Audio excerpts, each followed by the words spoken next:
ये क्या? राक्षसी मकरी अप्सरा बन गई।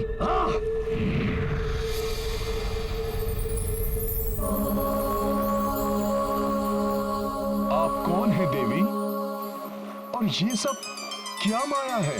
मैं अप्सरा धन्य मालिनी हूँ। प्रजापति दक्ष के श्राप के कारण मकरी बन गई थी। मेरा उद्धार श्री राम के सच्चे भक्त के हाथों ही होना था। मुझे श्राप मुक्त करने के लिए आपका धन्यवाद राम भक्त हनुमान। धन्यवाद का पात्र मैं नहीं, वो ऋषिवर हैं। उन्होंने ही मुझे सरोवर में भेजा, जिससे कि मैं ये शुद्धि स्नान के पश्चात दिव्य जड़ी बूटियां प्राप्त कर सकूं। क्षमा करें हनुमान जी, जड़ी बूटियां प्राप्त करने के लिए ऐसी कोई प्रक्रिया नहीं है और ना ही यहाँ किसी ऋषि का वास है। श्री राम का नाम लेकर आपको भटकाने वाला वो बहरूपिया ऋषि नहीं, लंकेश रावण के द्वारा भेजा गया मायावी राक्षस कालनेमी है, जो राम कार्य में सहायता नहीं बाधा उत्पन्न करने आया है। यदि मेरे पास समय का अभाव न होता तो उस राक्षस को उसकी करनी का अभी दंड देता मैं। किंतु देवी, मेरे लिए सर्वप्रथम समय रहते जड़ी बूटी प्राप्त करना अति आवश्यक है। देवी, क्या आप उन विशेष जड़ी बूटियों को पहचानने में मेरी सहायता कर सकती हैं?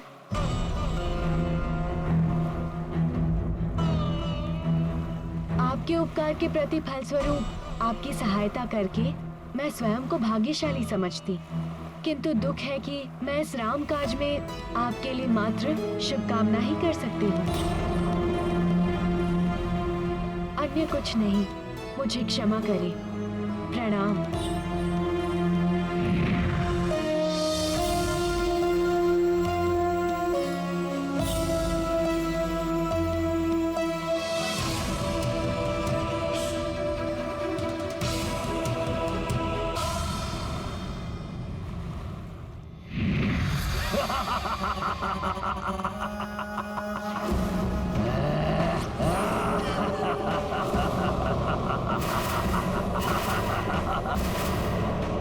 हनुमान, उस अप्सरा ने तुम्हें मेरा परिचय दे दिया होगा, किंतु तुम्हें ये बताना भूल गई होगी कि इस कमंडल में प्रसाद कौन सा है।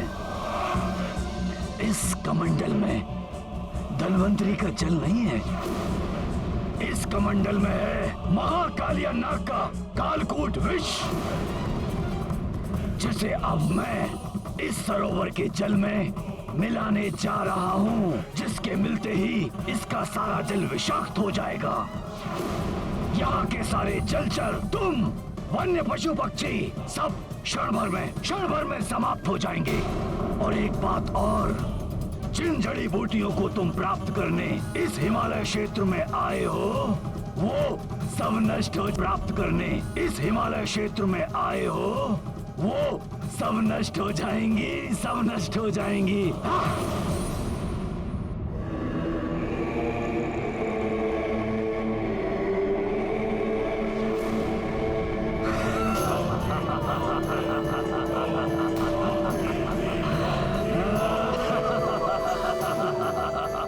इस राक्षस से युद्ध करने के लिए समय शेष नहीं है।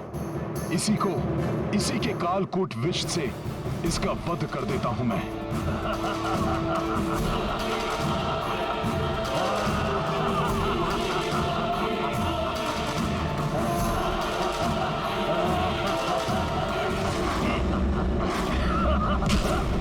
अब कुछ नहीं हो सकता हनुमान, जो करना था काल ने कर दिया। तुम्हारा प्रसाद तुम्हें ही ग्रहण कराता हूं अभी।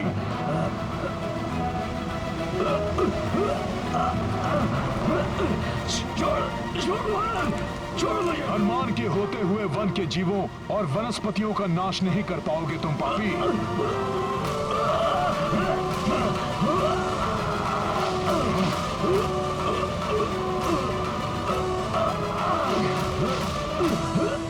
धनवंतरी जी का प्रसाद है ना, तो फिर पान करो इसका।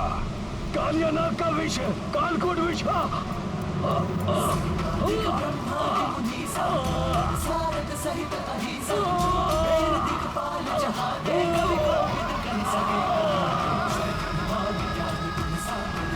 जाओ, तुम्हें मुक्त किया।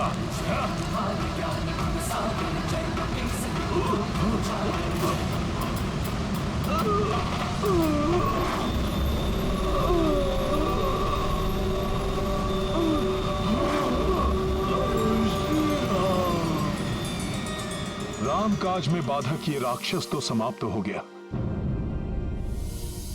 किंतु मेरी दुविधा अभी तक समाप्त नहीं हुई। मैं पहचानूं कैसे उन जड़ी बूटियों को? समय भी व्यतीत होता जा रहा है, क्या करूं मैं?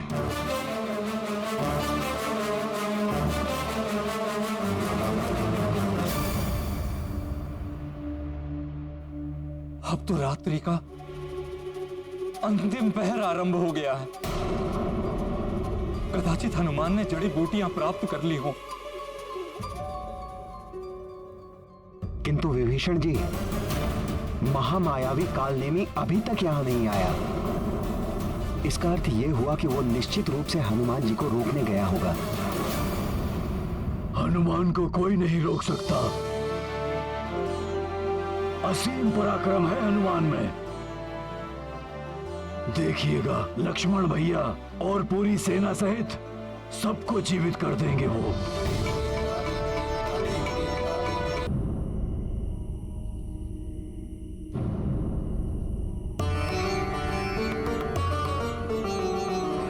कौन कौन सी है वो विशेष जड़ी बूटियां, कैसे ज्ञात करूं मैं?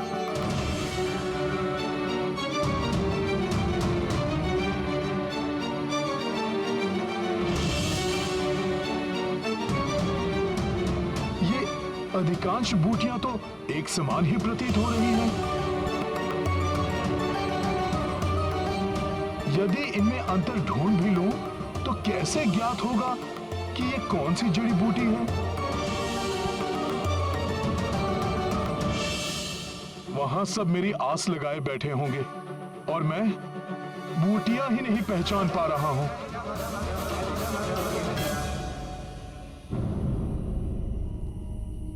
हे पर्वत श्रेष्ठ द्रोणागिरी, अब आप ही मेरी सहायता कीजिए, दर्शाइए मुझे मार्ग।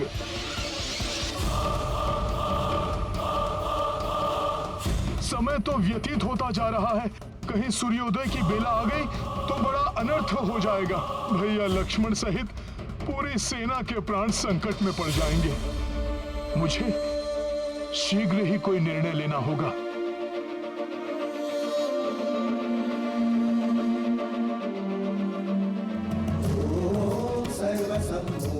मुझे क्षमा करना पर्वत श्रेष्ठ द्रोणागिरी, आपके पास भी मेरी समस्या का कोई हल नहीं है और सूर्योदय की बेला निकट आ रही है। अतः उन जड़ी बूटियों को ले जाने के लिए मेरे पास अब एक मात्र विकल्प ही शेष है, आपको यहां से विस्थापित करके लंका ले जाना।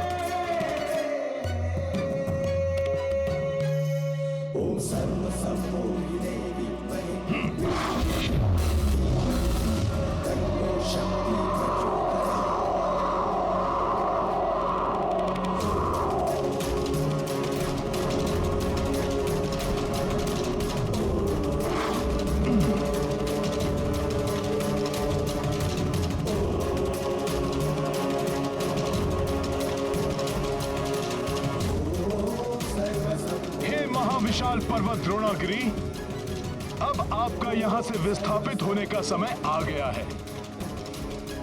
इस पर्वत पर स्थित पशु पक्षियों रामकाज के लिए ऐसा करना आवश्यक है हमें। अतः आप सबको होने वाली असुविधा के लिए मुझे क्षमा करें।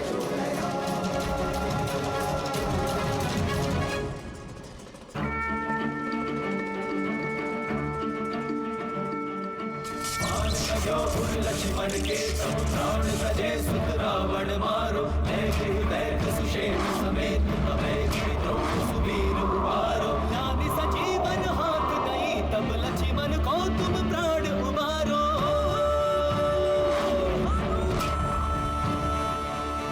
वो नहीं जानत है जग में कभी संकट मोचन नाम तिहारो। वो नहीं जानत है जग में कभी संकट मोचन नाम तिहारो।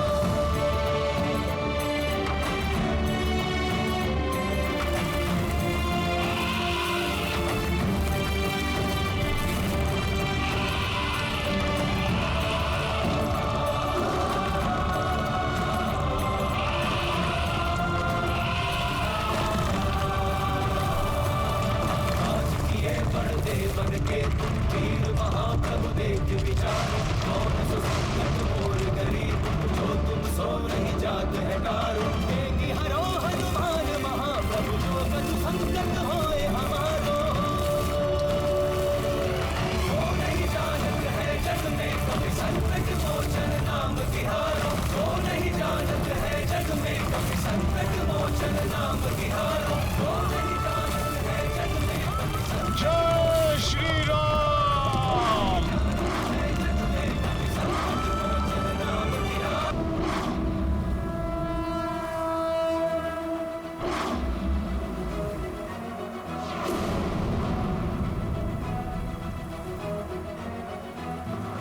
ये अकस्मात ही मुझे आकाश के इस क्षेत्र में दिव्य सा एक सुखद सा आभास क्यों हो रहा है?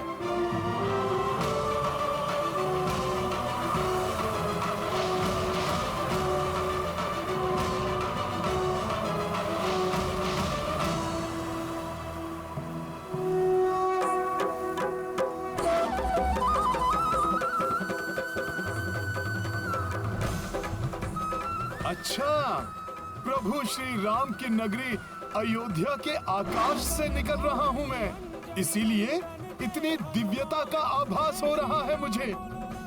जय श्री राम। अब शीघ्र ही लक्ष्मण भैया स्वस्थ हो जाएंगे, माता सीता मुक्त हो जाएंगी, फिर उनके साथ ही इस पुण्य धरा का मैं स्पर्श करूंगा।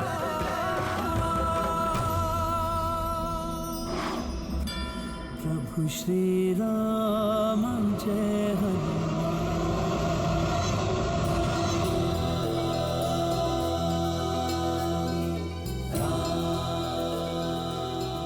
भैया श्री राम, अयोध्या सूनी हो गई है आपके बिना। सूना हो गया है आपके अनुज भरत का जीवन। अब और विच्छोर नहीं सहा जाता। जैसे जैसे आपके बनवास का समय समाप्त हो रहा है, दिन के 4 प्रहर भी 4 युग के समान लगने लगे हैं। कब इन मुरझाए हुए नेत्रों को दर्शन देंगे भैया? कोई समाचार, कोई सूचना नहीं, कहां पर है, कैसे है? कोई समाचार मिल जाता तो भरत के संतप्त मन को सांत्वना मिल जाती।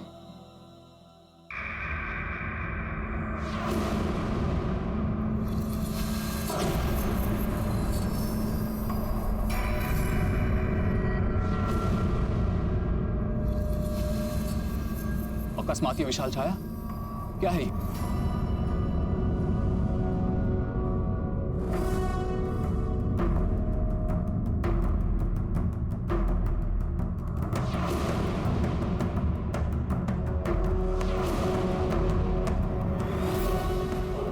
अवश्य ये कोई मायावी दानव है जो इस विशाल पर्वत को लेकर अयोध्या की ओर उड़ता हुआ आ रहा है।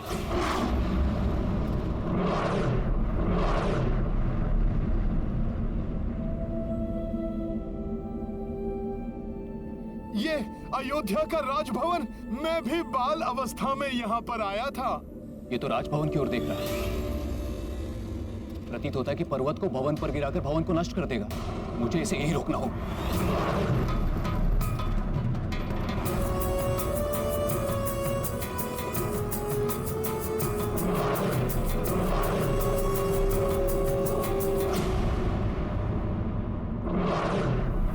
मुझे विश्वास है प्रभु के चरण पड़ते ही ये समस्त अयोध्या नगरी प्रसन्न हो उठेगी। दीपों की जगमग से आलोकित हो उठेगी अयोध्या।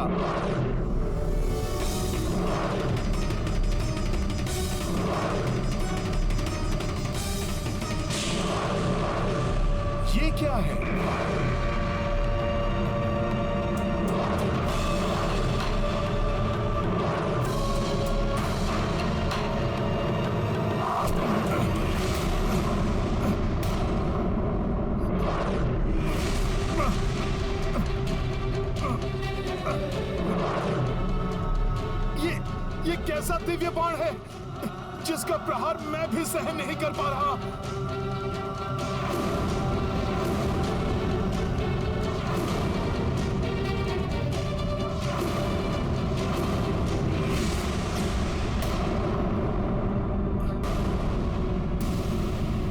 अयोध्या पर गिरकर इसे नष्ट कर देगा।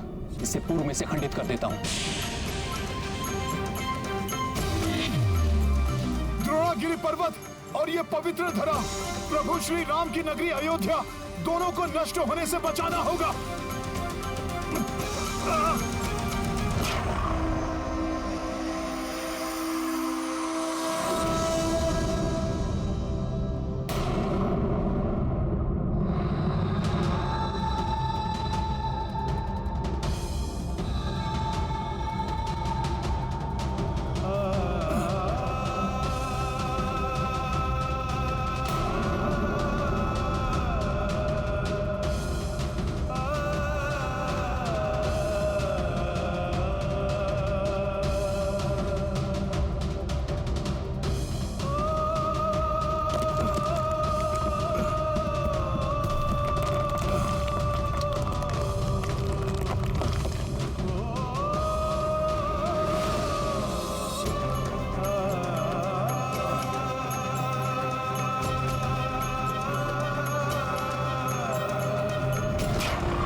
क्या हुआ प्रभु?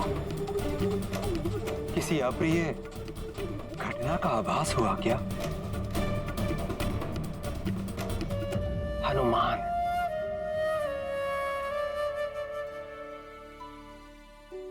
क्या हुआ माता? मुझे कुछ अशुभ घटित होने का आभास हुआ। संकट मोचन का सामना भला कोई संकट कैसे कर सकता है?